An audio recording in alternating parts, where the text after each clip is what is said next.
Welcome back to Let's Talk Forestry. We're here today in the county of Louth to talk to Norah Byrne. This broadleaf forest has been part planted using the ACRES scheme and the other part planted under afforestation scheme. Let's see what Sean has to say about his forestry journey to date.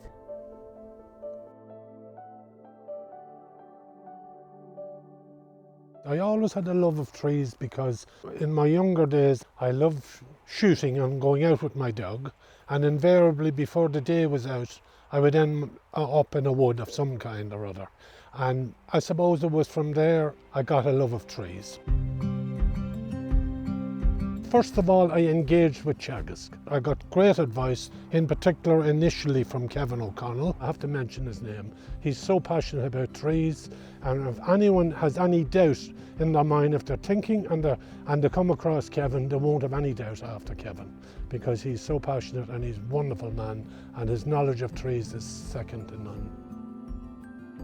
I was getting more interested still, and I said if I could find some little course that would help me along the road to minding my trees, I would do it. And fortunately there was a one-year course in Ballyhaise in County Cavan College, and I enrolled for that as a mature, very mature student.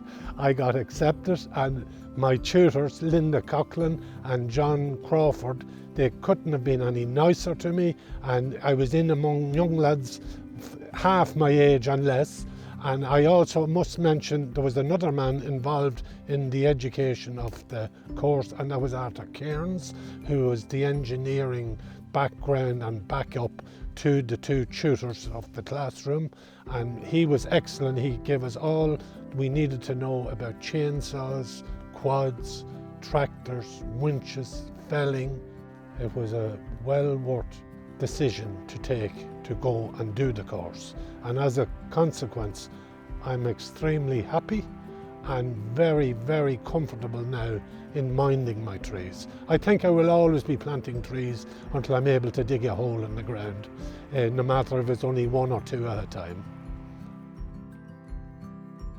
I love broadleaves. I love the woodlands that I walked through in my younger days. I have had no experience of walking through coniferous forests, and I suppose innately that's what set me on the road to go broadleaves, and in particular then I decided to go oak. The oak is a wonderful tree, as we all know. It sustains such a varied insect life, and consequently for the birds that's a wonderful thing. It's just a majestic tree, and I went predominantly for that. In hindsight now, and with the knowledge of the course that I did in Ballyhaise, yes, I would mix it. I would have added in something like rowan, some native Irish of course, some cherry, and possibly a few holly as well within the oak tree plantation, but that's hindsight. I might do some more forestry, who knows, and I could consider all those things. I have another small little patch of beech which I put in mainly for the pigeons. They love the mast, and I was trying to cater for everything. Unfortunately, in hindsight, it might not have been the best site for beech. It's pretty heavy ground and tends to retain moisture a lot, so some of the beech just didn't do well, and as a consequence to that I stitched in other species to fill the gaps where I lost some beech. And I'll just point there, here's the lovely, these two here are rowan tree. I put that variety in, and I'm quite pleased that I have that mixture now. It wasn't a dead loss. I have birch here, as you can see, and also behind me I stitched in a few Scots pine, which are doing nicely. I made the best of a bad lot. Two items that anyone who does plant trees need to have in their armoury is a good secateurs, that's a Felco, and a good wood saw. These are cheap and cheerful. You buy them in Aldi or Lidl, and they're the life of the tree and the shape of the tree, etc. You need those. You need other gear later on, but that's for your forester or whoever is telling you. So that's where I am at this stage with my beech. I hope to tin it now soon, the ones that are capable of being tinned, and I will continue to mind and do the best I can with the stitched in varieties that are not anywhere near the height of this specimen here behind me, but in time there will be. Well, I did have to buy new plants myself after the planting wasn't so successful. I would emphasize that make sure whatever you're planting and whatever you're supposed to be putting in the ground, that it has a proper label on it and that it has the right age on it and its origin, etc. Because if you're going to have any chance at all of success, your plants need to be healthy. And the other thing, if I suppose connected to that, would be time of planting. To give the plants the best chance they can, get them in December if you can, and you can get the plants, which isn't always possible, but try and at least have finished by the end of February. After that, you run the risk that if it comes the wrong year, the wrong summer, a hot summer, your little plants have not established their roots in the ground, and consequently they will struggle. That's my advice now. I'm not giving any more advice. I like to spend as much time as I can. Depending on what jobs are afoot, you could be at it the whole time if you want it. If you wanted to have it pristine, but it's not about being pristine either. There is biodiversity, so you have to be mindful of that and let plants and weeds, if you like, mature and provide some food for the wildlife. This acre scheme is a particularly nice one. It's eco-landscaping, if you like. You're providing biodiversity and habitats for our wildlife, which is very important. ACRES is a lovely thing. I first heard of it through Teagasc, and ACRES stands for Agri-Climate Rural Environmental Scheme, right?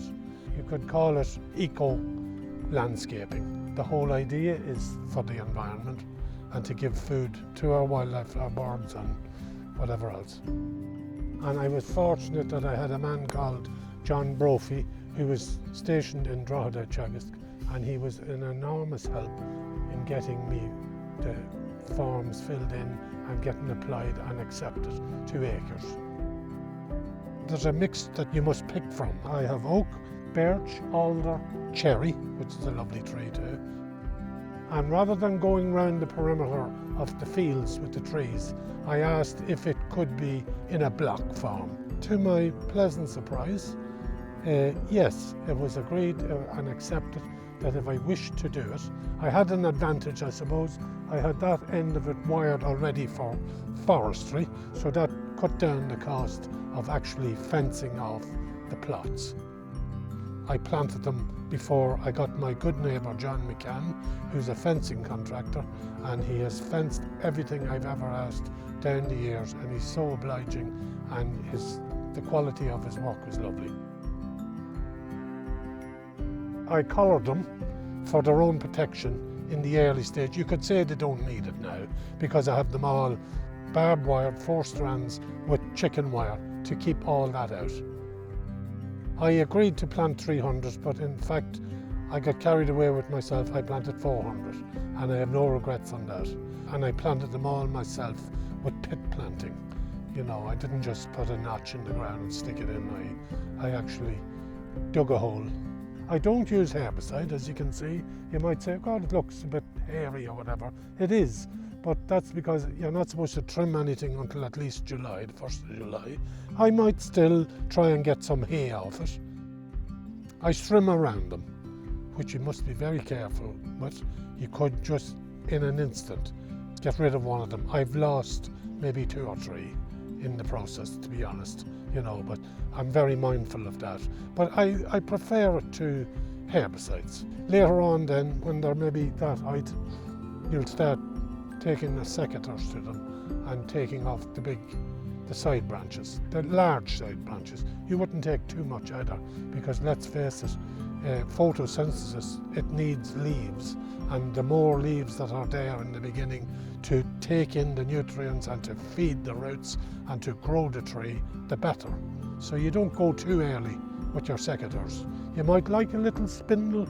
I might have made that mistake myself in the beginning. Oh, this is lovely and tidy. Mightn't be the right thing, you know. Let them grow a bit before you intervene.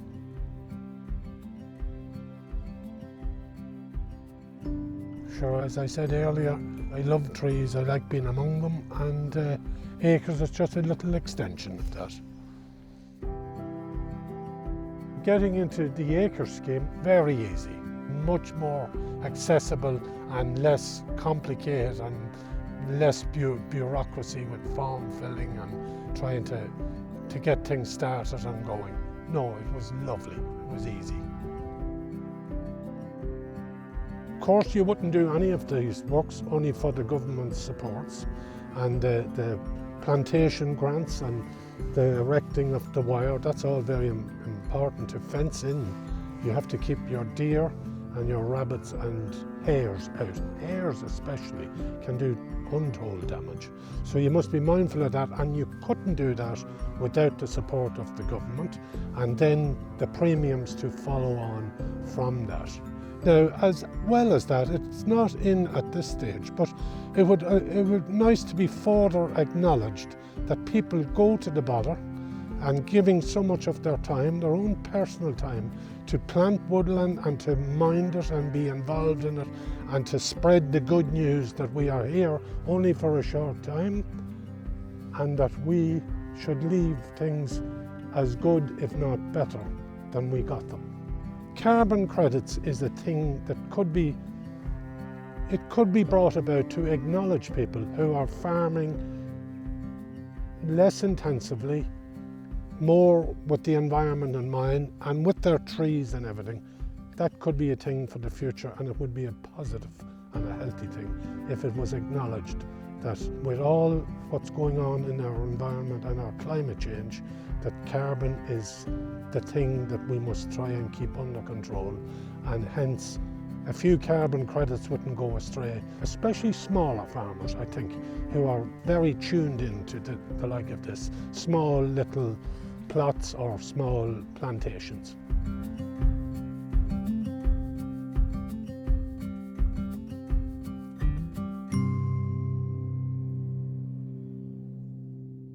I have 2 children. They're not with us now, they've fled the nest. I've always tried to get them into the woodland as often as I could, and it's so important for them. It just, you know, and not alone that, but for myself. After a busy week's work, there's nothing nicer than walking through your own trees, you know. And I involved my children in doing some of the jobs, the weeding around them, etc. And I hope, maybe not apparent now, but in their lifetime and later in life, when life changes, that they will appreciate it. It's so important, not to mention the benefit to the environment of trees. The sequestering of carbon is primary. You must do that. You must be aware of that because you're helping the environment so much. And as well as that, this looks wild and ragged, etc. And it is, and that's what forests are. But it has nature written all over it. It's a habitat for birds, insects. That's what I love. When I'm long gone, this is what sustains me. These trees will be here for the next generation and maybe the next one. And I have left that. If I've done nothing else in my life, I've left that little legacy. That gives me great joy. That's all for this month on Let's Talk Forestry. Hope you enjoyed the video. We'll be back next month interviewing another forest owner at a different stage in a forest life cycle. Don't forget to like, comment, share and subscribe to our channel. Thank you to all those who have already subscribed and left their comments to our previous episodes.